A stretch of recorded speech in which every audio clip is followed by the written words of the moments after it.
Hola, ¿cómo están?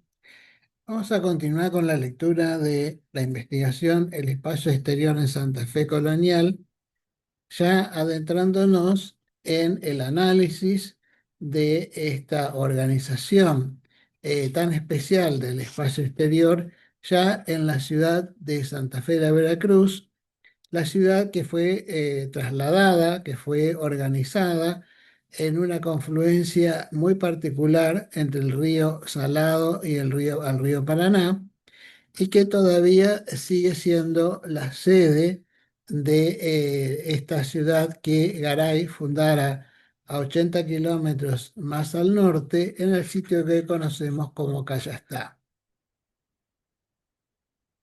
Con dolores y alegrías, la ciudad se aferró a su destino, a su tierra. Construyó y reconstruyó sus edificios y sus espacios en medio del riesgo persistente de la indiada, las crecientes fluviales y las amenazas de despoblamiento. Constantes referencias en las actas del Cabildo pueden leerse con respecto a la labor necesaria para reparar o levantar los edificios públicos y viviendas, adecentar las calles y la plaza, y la falta de recursos, las más de las veces, para llevar adelante estas obras públicas. Dramáticas son las actas de 1621 y 1622.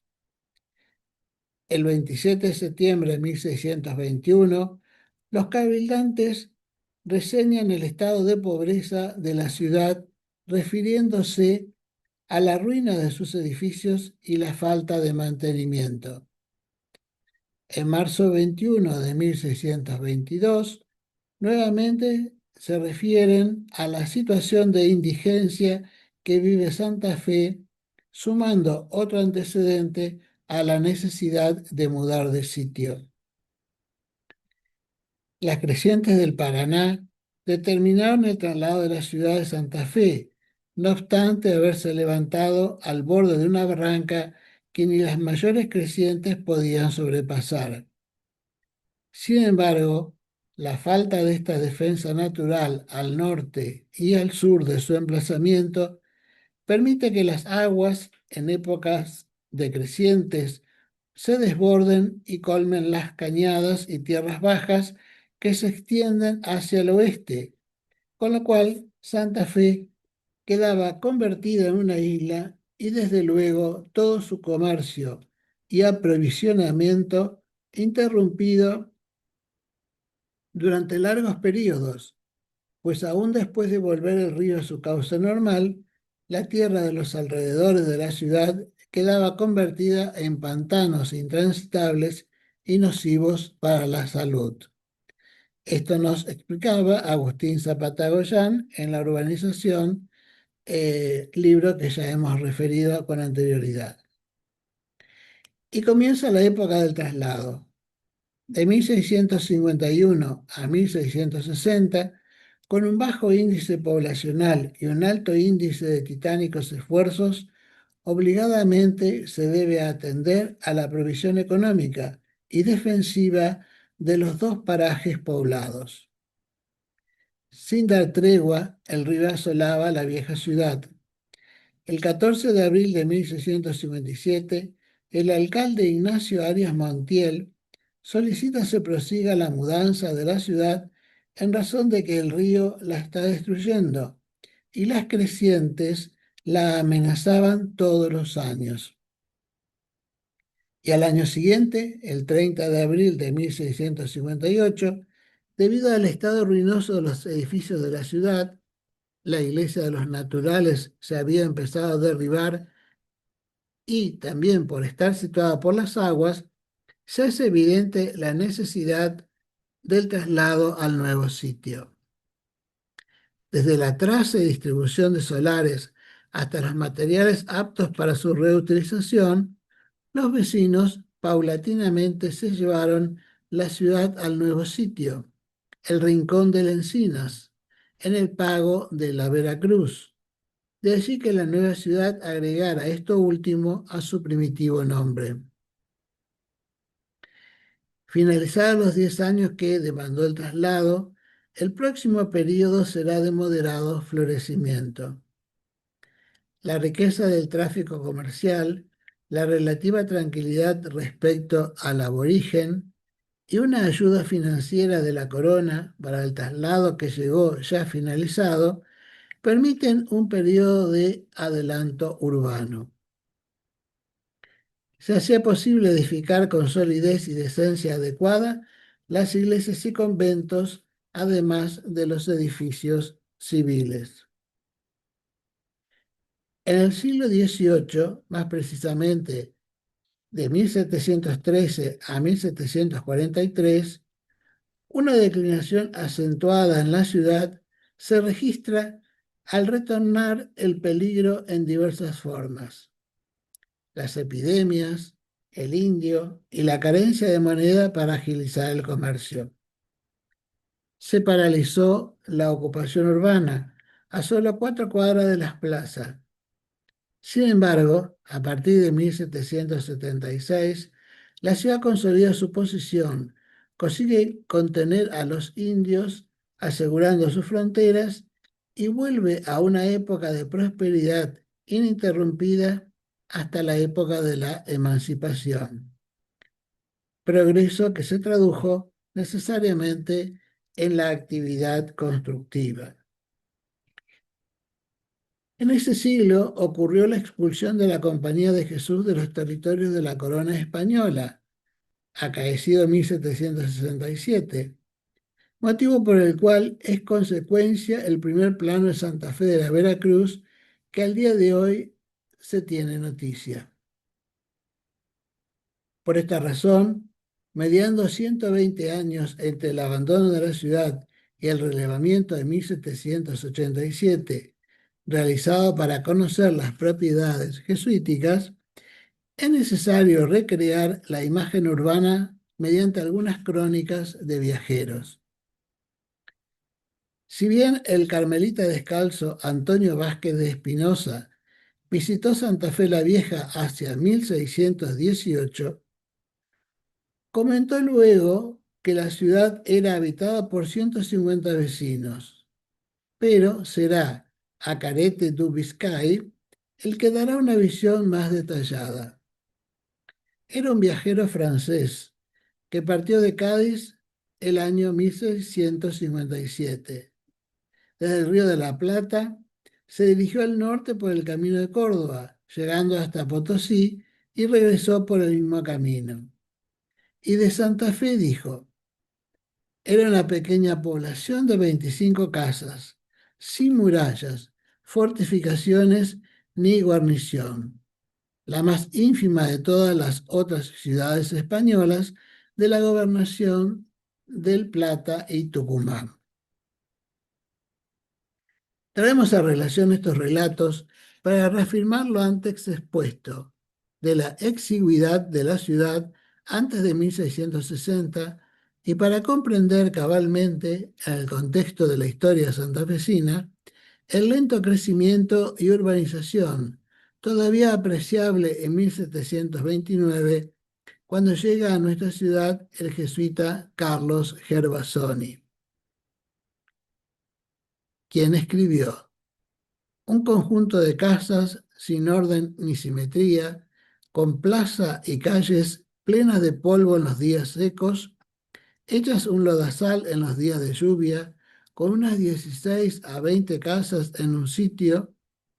A continuación, un largo trecho de árboles y pastizales y otro grupo de 14 casas, sin que se supiera dónde comenzaba y dónde terminaba la parte urbanizada de aquella Santa Fe. Esta imperfecta ordenación edilicia se observa en los años en que Santa Fe enfrenta el último intento de despoblarla. Frente al alzamiento indio, se pretendía, antes que se experimente el último estrago de esa vecindad a manos del enemigo fronterizo, se desaloje esta situación, sacando los vecinos de ella, según reza el acta del 18 de junio de 1727. Indefensa la ciudad y a merced de sus enemigos por falta de un fuerte, muchos pobladores la abandonaron y otros disponíanse a hacerlo para salvar sus familias cuando un intrépido varón, tan valeroso como prudente y justiciero, se constituyó en salvador de la ciudad.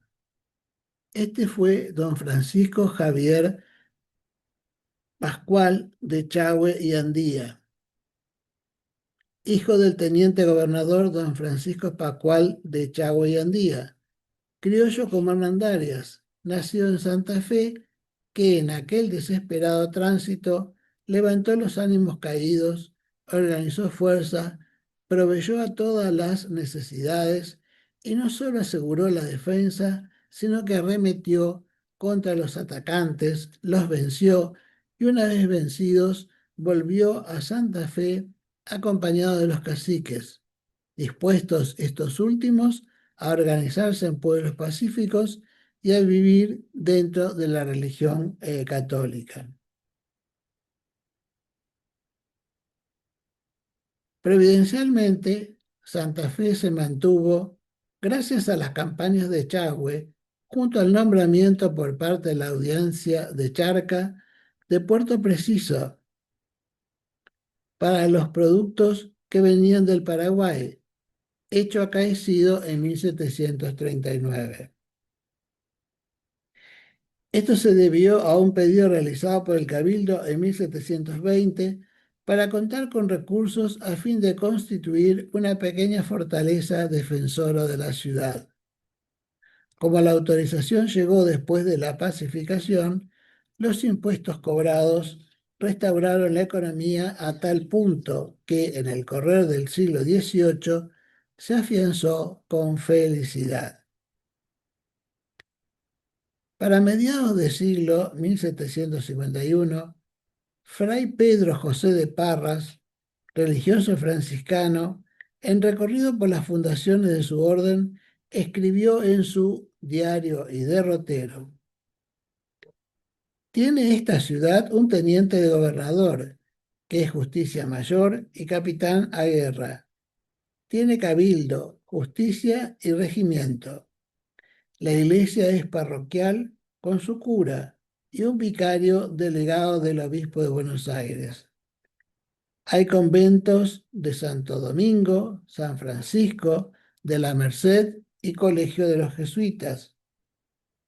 La ciudad ha sido pobre, mas todos estos años ganaron una real cédula para que todos los barcos que bajen de la provincia del Paraguay se presentasen en el puerto de esta ciudad y dejasen allí la hacienda. Esto último, lo primero, ciertas gabelas que se pusieron a favor de esta ciudad y luego el comercio que allí está establecido de yerba, tabaco y demás efectos que bajan de dicha provincia y los que allí no se despachan, si han de venir a Buenos Aires, ha de ser por tierra para que también los de Santa Fe utilicen el importe de los fletes. También esto explicado por Catalina Pistone en su Historia del arte en Santa Fe. Constatamos que Santa Fe, a pesar de todos los inconvenientes, tenía presencia física en el relato del franciscano.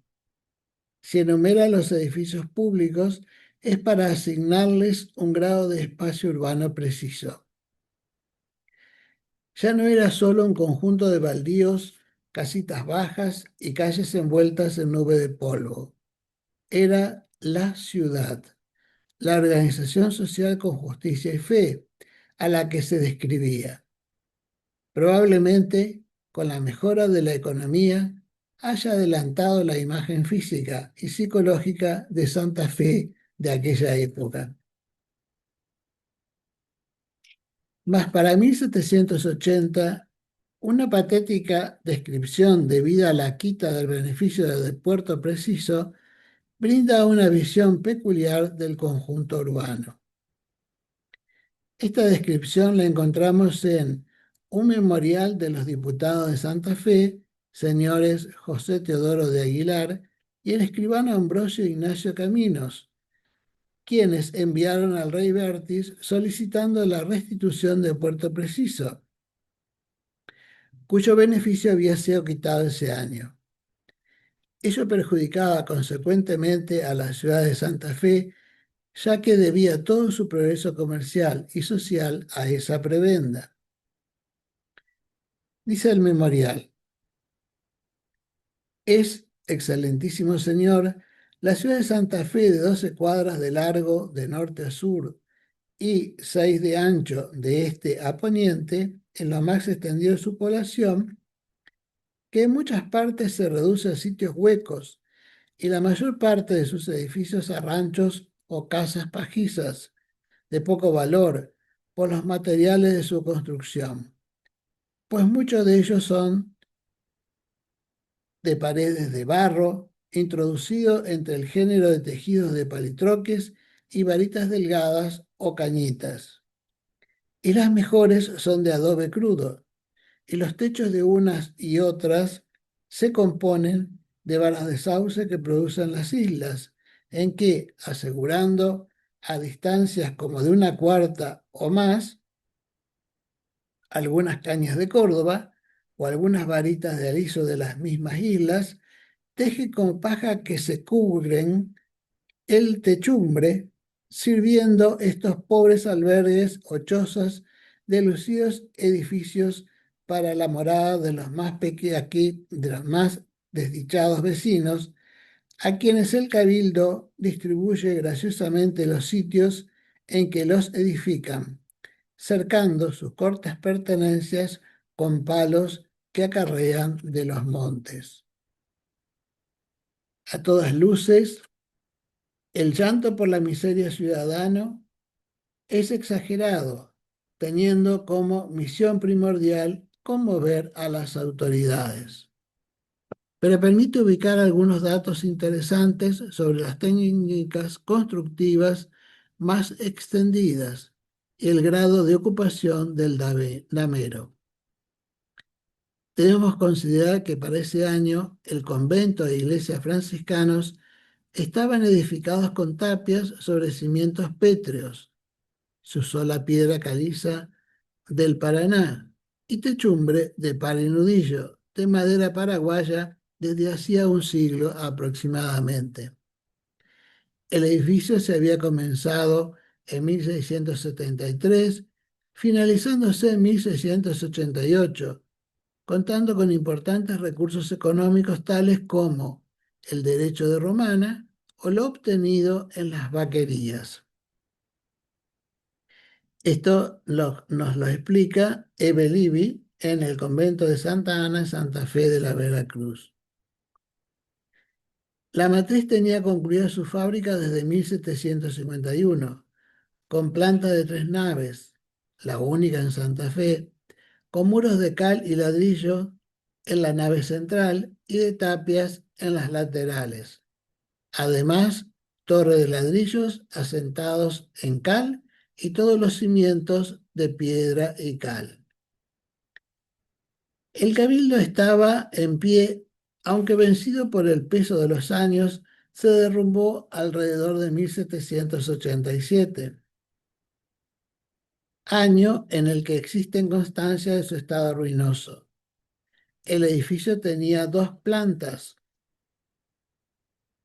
con balcón concejil que caía sobre la plaza, según se desprende del informe de los maestros peritos en el arte Francisco Loria y Esteban Tast, cuando inspeccionaron la obra por presentar rajaduras en las paredes de tapia, aunque ya en 1758 se había recompuesto todo el edificio en general.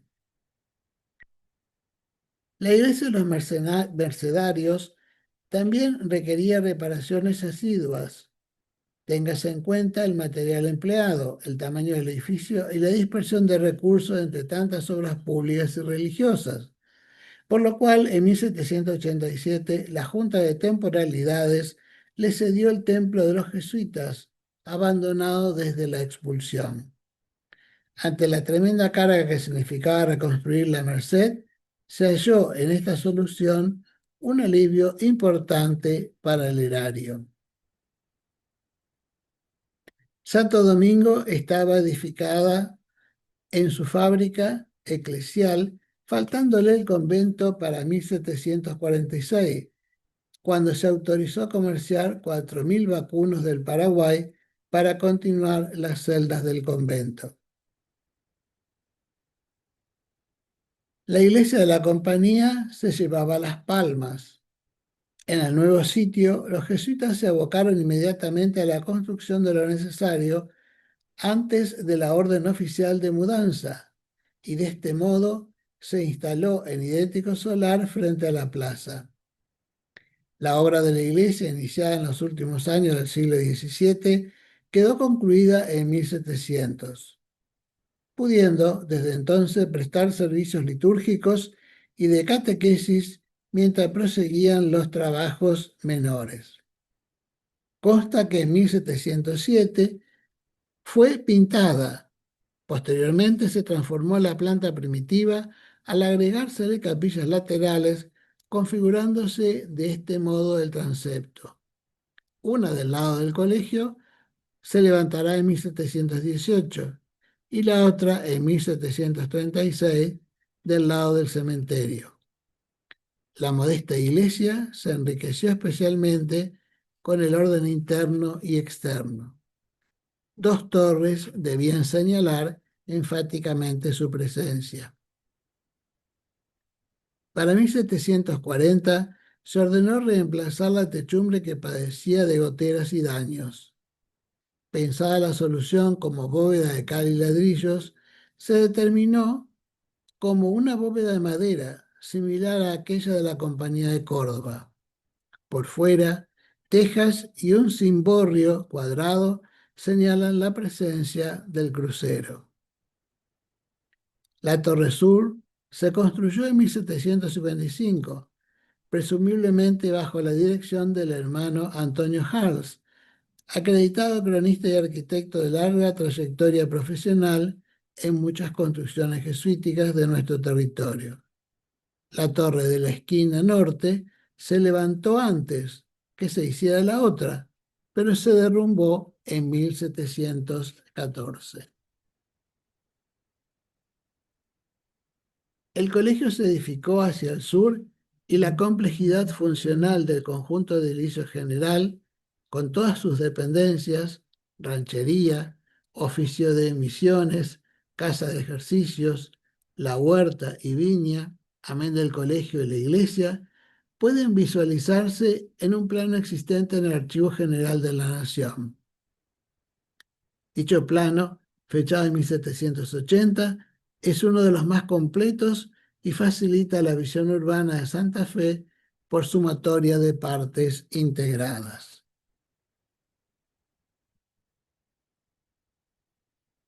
La arquitectura privada tuvo su presencia, aunque pasara a segundo plano en las valoraciones estéticas y edilicias. Hubo sólidas viviendas levantadas en torno a un patio central con habitaciones dispuestas en L o en U, con amplias techumbres de estructura lígnea que soportaba el cañizo y las tejas y rodeadas de terreno arbolado.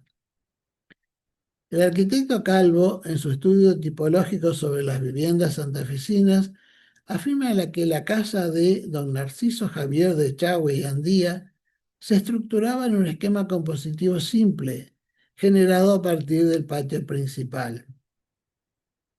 Las 5 habitaciones, flanqueadas a sus lados mayores por corredores, se disponían en forma de L y definían el patio al cual cerraban en los lados restantes, tanto en la medianera como sobre la calle, sendos tapiales.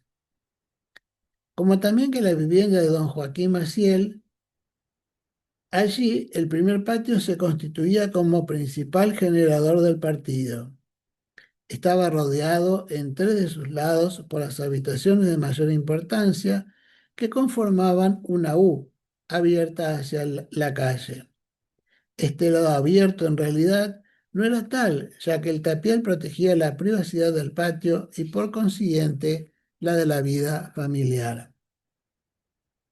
Gruesas paredes de tapia aseguraban un agradable fresco en el verano y los paramentos encalados se abrían con adecuadas aberturas, asegurándose la circulación cruzada del aire. Zapatas y pies derechos de madera soportaban las galerías y algunos balcones volados que se atrevían a construir traían reminiscencias altoperuanas. Ahora estamos en condiciones de ver más allá de la traza desnuda y algunas referencias en el plano de 1787. Este relevamiento acompañó un informe que el procurador de la ciudad, don José Arias Troncoso, redactó para determinar las propiedades de los expulsos jesuitas.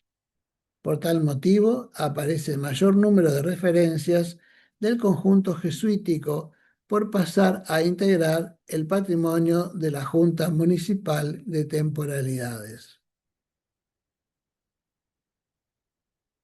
Lo leído hasta el momento es casi como una enorme introducción al análisis de los planos de 1787, 1811 y 1824.